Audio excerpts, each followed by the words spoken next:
көрсетіп, өсуде қаншама қиыншылықтарда қасында болып, менің түсінгенім соңында қалатын қасында тек қана адам екен.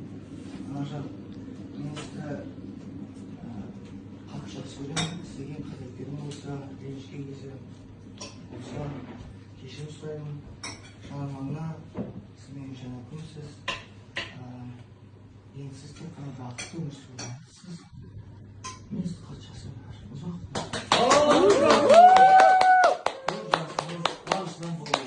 Бүгін сенің туған күнің, зор денсаулық тілеймін, бақытты өмір сүргін, күнің тілеймін. Құтты болсын барлығыңызға. Құтты болсын. Гүлекеңнің жолын берсін бәрімізге.